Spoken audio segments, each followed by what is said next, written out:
internet, it's Katie. I'm back today to make you think and hopefully not make you cry, because a lot of you guys have been letting me know in the comment section that you really teared up at my last few videos, which makes me happy because I'm glad that they're really affecting you guys on like an emotional and spiritual level.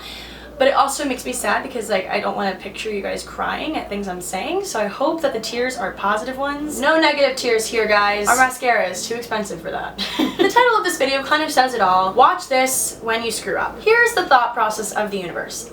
Katie's happy, Katie's doing well, Katie's in a great relationship, Katie just aced a test. Now it's time for me to swoop in and knock her off her feet and do something that's gonna fuck up her day. That is what I believe that the universe is thinking when it pulls the rug out from under me when I least expect it. Oftentimes it only takes a few seconds for our day to be royally screwed up in some way, shape, or form. It takes one, we need to talk, text from our significant others, one call from our dentist saying we need a root canal, you know, something like that. I was sitting on my fire escape the other day pondering this whole topic. Why does screwing up bum us out so much? Like, everyone does it. Everyone, you know, screws up, wipes out, you know, at least once or twice a week, or maybe probably more than that. Everyone has screw-ups, like whether they're small or they're big, like everyone has them. So why does it make us feel so shitty? My friend Sarah Bell actually uploaded a video called I'm Lost. She basically touched on how she compares herself constantly to other YouTubers, and I feel like every single YouTuber compares themselves at one point or another to another YouTuber, whether it's in terms of numbers or content or fan base or anything of that nature. Like, we're constantly comparing ourselves, and I think that's why screwing up affects us on such a deep level, because we're constantly comparing ourselves to other people. A lot of times we don't want people to know that we screw up, and you know, more often than not, no one ever really finds out that we screw up. So when it comes time for us to screw up in our own lives, we're so bummed because we think it's only us that are constantly screwing up, because we never see anyone else's screw-ups because they cover them up and they don't want anyone to know. There are all of these quote-unquote perfect people that we see on our Instagram feeds, in our homeroom classes, at our college campuses, within our friend groups. You know, we see these people and we're like, damn, I will never measure up to them. I just feel like I'm constantly like missing the mark, and I'm not where I'm supposed to be. I'm not as thin as I'm supposed to be. I'm not as smart as I'm supposed to be, because I'm constantly comparing myself to other people. And I think that's why when we screw up, we get so pissed at ourselves, because we're comparing ourselves to people who we think don't screw up when they actually do.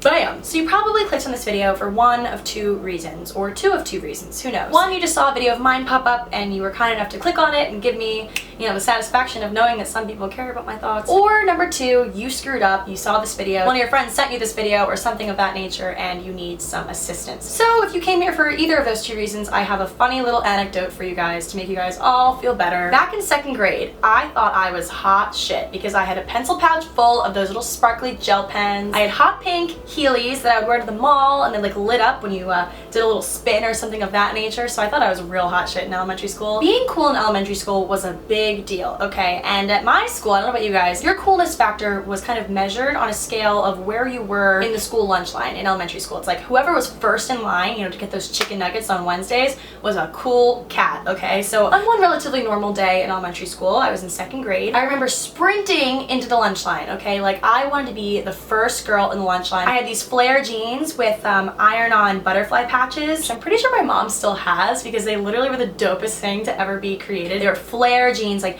so worn in and like soft, you know, that feeling when you've had a pair of jeans for a long time. I remember sprinting into line thinking I looked so good, you know, life was good. I was like number 3 in line to get chicken nuggets, and then all of a sudden I'm like, oh my god, I have to pee so bad. And I wasn't with my friends, you know, it wasn't the type of line where you could like get out and come back, like you'd have to get to the end of the line. And I was like, hell no am I doing that, that's embarrassing. So naturally I thought that I could hold it, and I was like, I can hold it.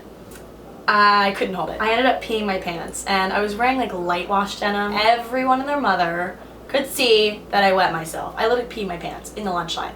That was the earliest known time that I can remember that I screwed up, and it was the most embarrassing moment of my second grade career, and I thought I would never be able to go back to school ever again. But second graders are kind of dumb. Everyone forgot about it after like 3 days. But I low-key waited behind like a potted plant in the lobby of my elementary school for my mom to come and bring me another pair of jeans. So anyway, if you're feeling bad about yourself, second grade Katie knows how you feel, and me every single day. I feel like I'm constantly just doing life thinking to myself, really Katie, again? Like really, you had to do that again? Or like, why me? Why is it always me? I feel like it's always me that does something embarrassing or stupid. It genuinely doesn't even really surprise me anymore. I kind of stick my head on a swivel thinking like, okay Satan, where are you gonna appear in my life today? With that being said, I feel like a lot of us, myself included, ruin the greatest parts of our lives by worrying about when the next shitstorm's gonna roll through. When's the next time I'm gonna screw up? Like, I feel like we constantly are ruining the best moments of our lives worried about those sort of things. We overanalyze, we overthink, and we perform damage control before it's even necessary to perform damage control. It's like carrying around an umbrella when it's sunny outside. You know, like when it's impeccably sunny, like no clouds in the sky, like no chance of rain.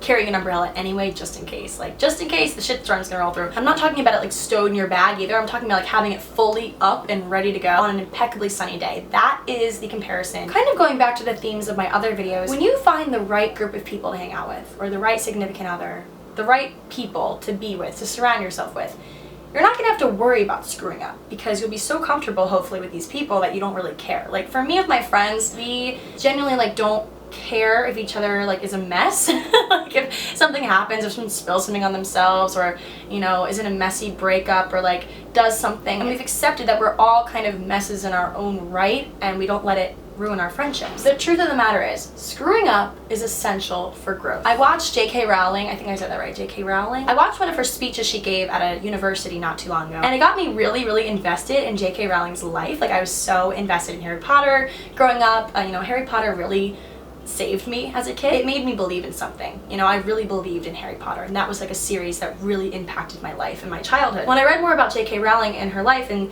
read that, you know, not only was she as poor as you can be without being homeless and had kids, she also got rejected by 12 different publishers. 12 different publishers. I can't even name like 2 publishers. 12 different publishers before someone would finally publish Harry Potter. And now she has like a theme park, she's all these books, people get tattoos, you know, Harry Potter tattoos. This woman screwed up, so to speak, 12 times. She felt that pain of screwing up 12 times and still pushed through and still made Harry Potter a reality that changed a lot of people's lives, including my own. Genuinely, I think a lack of failure in someone's life is more concerning than an excess of failure in someone's life.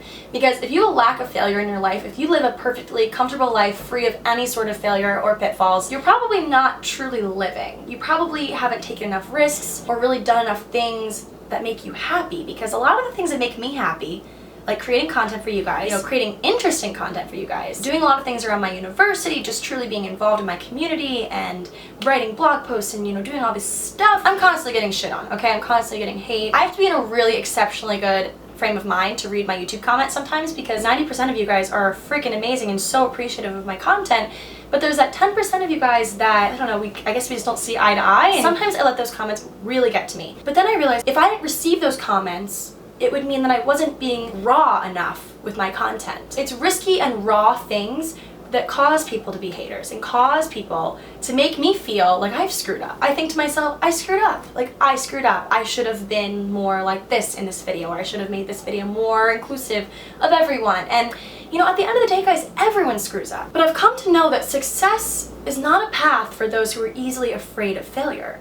Success is not a path that's paved with gold, okay? It's not.